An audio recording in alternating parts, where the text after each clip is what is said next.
인사혁신처는 퇴임하는 공직자들의 부당한 영향력 행사를 방지하기 위한 취지로 매년 퇴직공직자 취업 제한 대상 기관을 선정해 발표하고 있는데요. 올해 발표된 심사 대상 기관은 모두 22,284곳에 달하는데 이 가운데는 모두 45곳의 로펌도 포함되어 있습니다. 2020년에 100억 이상 매출액을 올린 로펌들이 그 대상인데 취업 심사 대상 로펌 변동 폭이 예년에 비해 상당히 컸다고 합니다. 어떤 로펌들이 들고 났는지 왕성민 기자가 전해드립니다.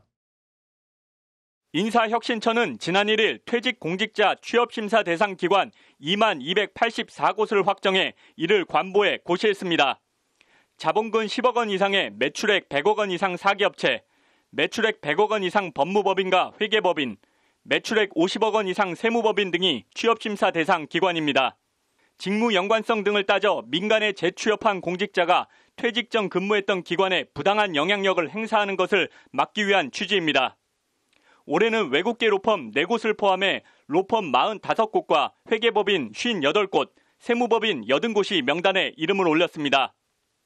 일단 로펌만 놓고 보면 2019년 32곳이었던 취업심사 대상 로펌은 2020년엔 40곳으로 8곳 늘었고 올해는 45곳으로 작년에 비해 5곳이 더 늘었습니다.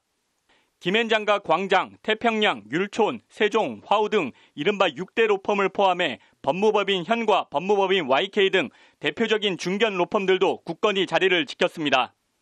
그렇지만 올해는 지난해 명단에 올랐던 로펌 가운데 6곳이 명단에서 빠졌고 12개 로펌이 새로 이름을 올리는 등 변동폭이 예년에 비해 상당히 컸습니다.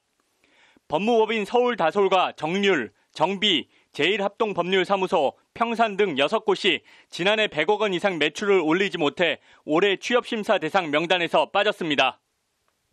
반면 법무법인 고구려, 넥서스, 로엘, 린, 산하, 유루, 이현, 주원, 클라스, 평안, 한울, 화현 등 12곳은 신흥 강자로 올해 새롭게 이름을 올렸습니다. 이 가운데 법원 검찰 출신 중량급 인사들이 대거 포진한 법무법인 클라스는 설립 2년 만에 취업심사 대상 로펌에 이름을 올려 주목을 받고 있습니다.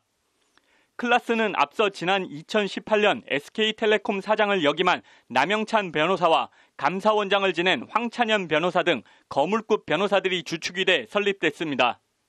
이후 작년에만 조혜연 전 대전고법원장, 이경춘 전 서울회생법원장, 윤성원 전 광주지법원장 등 고위 법관 출신들이 대거 클라스에 합류하며 몸집을 키웠습니다. 대검 중수부장과 대법관을 역임한 안대희 변호사가 고문 변호사로 활약 중인 법무법인 평안도 지난해 매출액 100억을 돌파하며 이번에 명단에 올라갔습니다. 평안은 청주지법 수석부장판사 출신 허근영 변호사와 서울고법원장 출신 조병원 변호사, 수원지검장 출신 차경환 변호사가 대표 변호사로 로펌을 이끌고 있습니다. 전국적으로 직영법률사무소를 운영하는 이른바 네트워크 로펌의 강자로 떠오르고 있는 법무법인 로엘도 이번에 처음으로 이름을 올렸습니다.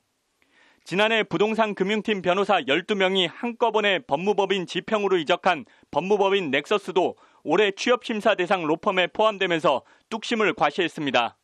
매출액 100억 원 이상 취업심사 대상 외국계 로펌은 작년 5곳에서 올해는 4곳으로 한 곳이 줄었습니다. 허버트 스미스 프리힐즈, 클리어리 가틀립 스틴 앤 해밀턴, 코브레인 킴은 자리를 지켰고 커빙턴 앤 벌링은 새로 포함됐습니다. 지난해 명단에 포함됐던 스티븐슨 하우드와 클리포드 챈스는 이번엔 빠졌습니다. 이른바 크로스보더 사건이라 불리는 해외 사건 수임이 줄어들었기 때문으로 풀이됩니다. 법조계에선 특히 조선, 해양, 선박 분야 분쟁 전문 스티븐슨 하우드가 명단에서 빠진 데 대해 궁금해하는 분위기도 감지됩니다. 국내 로펌도 취업심사 대상 로펌 수는 작년에 비해 늘었지만 시장 전체로 보면 매출은 감소세가 뚜렷합니다. 코로나 확산과 이에 따른 경기 침체, 기업들의 보수적 경영 등 여러 원인으로 자문 등 법률 서비스 수요가 줄면서 매출이 거의 반토막 난 중견 로펌도 있는 것으로 전해졌습니다.